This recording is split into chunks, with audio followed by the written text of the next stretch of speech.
Now the seeds of all of these lower tendencies or lower frequencies have grown and become larger frequencies. And this frequency is right now getting emitted, transmitted to the entire globe. And every human being is an antenna. That's what is there, what we call the pineal gland. It's a receptor. It's a transmitter and a receptor. But we're all receptive beings. So this energy that is getting formed there, because the seed has become a poisonous tree now, it's getting spread out. I know people sitting in India are also very worried. Old people who are retired, who've got nothing to do with this. They're not invested in stock market, worried. Why are they really worried? Is this just the news broadcast? No. It's their own signal catching mechanics.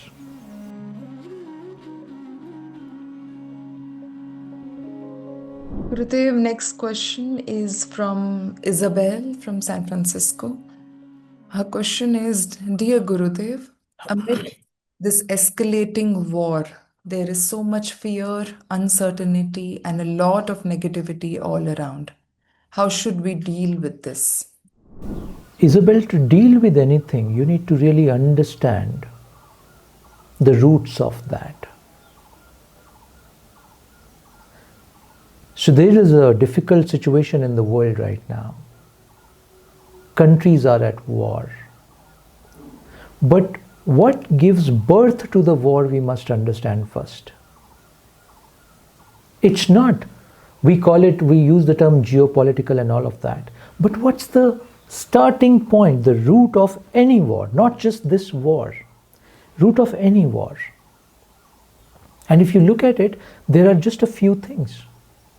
There is mistrust. That's one root of the war. There is supremacy and jealousy. That's the root of the war. There is fear, and that's the root of the war. And there is this obsession with power. That's the root of the war. And there is insecurity, and that's the root of the war. If you really look at it, these are the points of any war in the world. Some wars have happened because somebody wanted to gain more power. Some wars happened because somebody was insecure that the other might attack. Some wars happened because of this obsessive greed. I want to capture all the jewels that you have. Greed. Yeah? Some wars happen because two parties don't trust each other. There's a mistrust. And that leads to war. Why I'm talking about these seeds of the war. Please look at it. These are the seeds of the war. These 5-6 things that we talked about. Point number 1. Point number 2. In this cosmos, Isabel, everything is connected. And the proof of that is, war is happening in a certain territory, certain geographical location, but the whole world is getting impacted by it. Do you think this impact is just the oil because of the oil price or stock market crash? Is that the only impact? No. People who've not even invested in stock markets, they're sitting at their homes doing their gardening or whatever they do. They all also right now torn or in a very, as you said, insecure zone, uncertain zone. Well, they are thousands of miles away from the war zone. Why are they insecure and uncertain? Nothing is at stake for them as individuals. Why are they getting impacted? Now we're talking quantum here. Anything of this magnitude happens anywhere in the world, the energy starts to transfer in the entire Earth's ecosphere. And we're all receptive beings. We start to receive that energy. So the seed that started the war, I'm using the word seed. The seed that started the war, as the war continues, the seed is becoming a tree now, a poisonous tree. It's becoming big. What is the poisonous tree all about? Of mistrust, of greed, obsessive power hunger, control, supremacy, and all of that, and mistrust. Now the seeds of all of these lower tendencies or lower frequencies have grown and become larger frequencies, and this frequency is right now getting emitted, transmitted to the entire globe, and every human being is an antenna. That's what is there, what we call the pineal gland. It's a receptor. It's a transmitter and a receptor. We'll talk about it in detail in some other session. But we're all receptive beings. So this energy that is getting formed there, because the seed has become a poisonous tree now, it's getting spread out. I know people sitting in India are also very worried. Old people who are retired, who've got nothing to do with this. They're not invested in stock market, worried. Why are they really worried? Is this just the news broadcast? No. It's their own signal catching mechanics. Now that is what happens in any situation of this sort. The energy spreads. And we're all connected. If we're all connected, then we're also receiving the suffering of human beings who are suffering at the war front, who are directly suffering. We're receiving the suffering of that also. We're all connected. Please understand this. You don't believe in the spiritual traditions? Go research on the quantum physics now. Even that has proved. We're all connected. Everything on this cosmos is connected to each other. And there's a beautiful term for this. It's called butterfly effect. Anything happens somewhere, something else gets impacted somewhere else. It could be thousands of miles away. This is how we're all designed, Isabel. Previously I was talking about loneliness, isolation. We're not isolated. You could be isolated at your mind level, but at your cellular level, which govern your thoughts and emotions, you're not alone. We are deeply connected to everything on this, in this cosmos. Now, how do we deal with this? What do we do about this? As I said, we are receptors. And I said we're also transmitters. It's all field of energy, please understand. It's all field of frequencies. If in a certain zone there is intense energy of suffering and dukkha right now, and we are receiving that because we are receptors, but we are also transmitters. Can I cultivate and transmit higher frequencies, which is the antidote to this? What is the antidote to this lower frequency? You raise your frequency level. That's the antidote. Practically, what must be done? Number one, do not let this lower vibration enter your heart.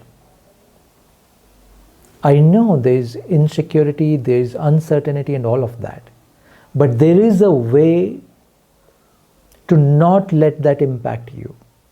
So first, you protect your own energy system. How do you do that? In your sadhana, in your dhyana, in your meditation, start to generate higher frequencies. And what are some of the top higher frequencies you can generate? A, gratitude. Thank God for every breath that I'm taking. Thanks my family who's always taken care of me. Thanks my friends who are always with me. Thanks to the community that always supports me. Thanks to my gurus and masters who are always sending positive vibrations to me. Thanks to Shiva and Mahadi Shakti. Generate this prayerfulness of gratitude. Very high frequency. Now you're doing this within you. Generate the higher frequency of love and compassion. How do you practically do that? When you generate this feeling of love and compassion, you just don't hold it. You spread it in your family and friends. This is the time not to be isolated. This is the time when you connect more with friends and family. If you made calls to them once in a week, you've got to increase the frequency, because every connection that you're making, you're creating a vibration of higher frequency. Please look at it carefully. And in that, you're not talking about insecurity and uncertainty. In that, you're talking about love and compassion. In that, you're transmitting love and compassion.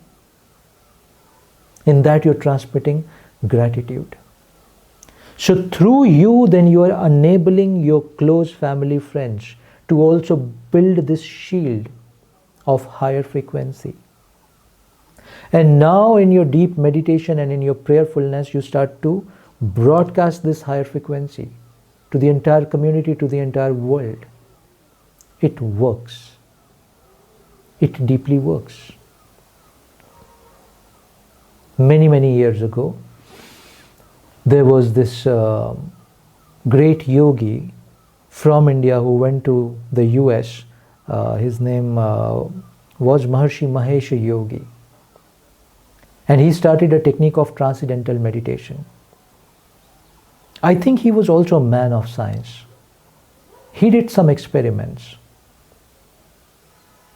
He invited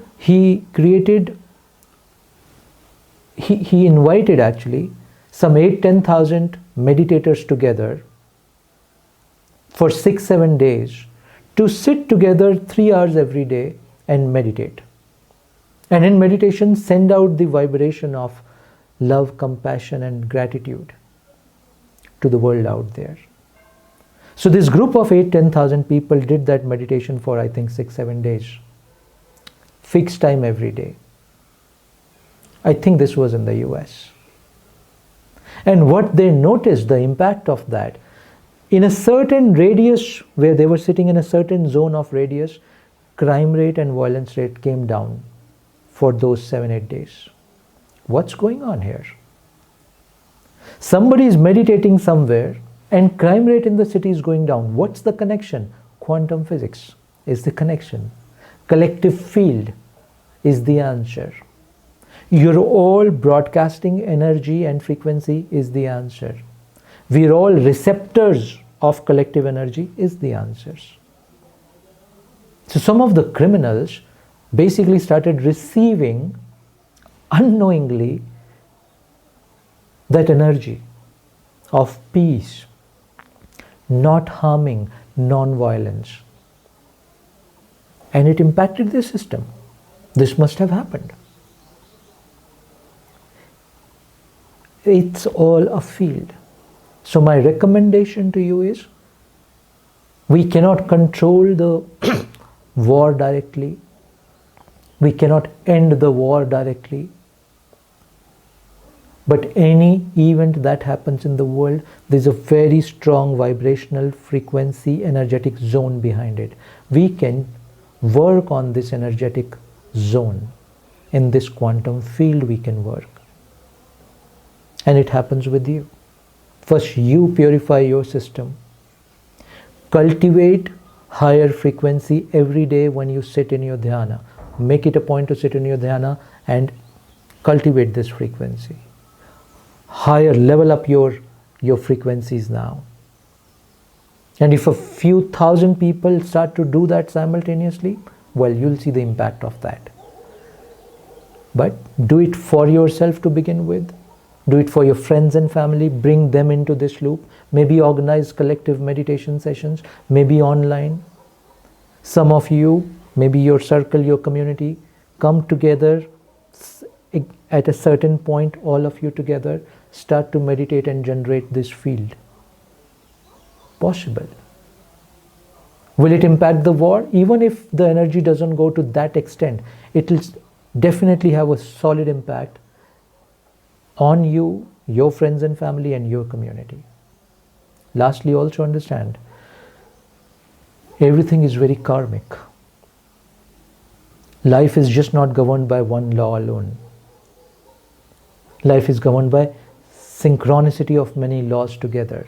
So there is a karmic law also at play. There is a law of the yugas, and we are at the peak of Kala Yuga. There's a law of Yuga also at play. There's a law of balancing of Asuric and Devic Shakti is also at play. And in all of this massive cosmic play, you and I have a role, a path to choose. Choose the path of love, compassion, and gratitude. Choose the path of higher frequency. Choose the path of peace. That's what the world needs. Choose the path of collective healing. That's what the world needs. And all of these things, love, compassion, peace, gratitude, healing, is spiritual sadhana. So the world basically needs right now is more sadhana, more collective sadhana. That's the solution. Hope it helps. Thank you.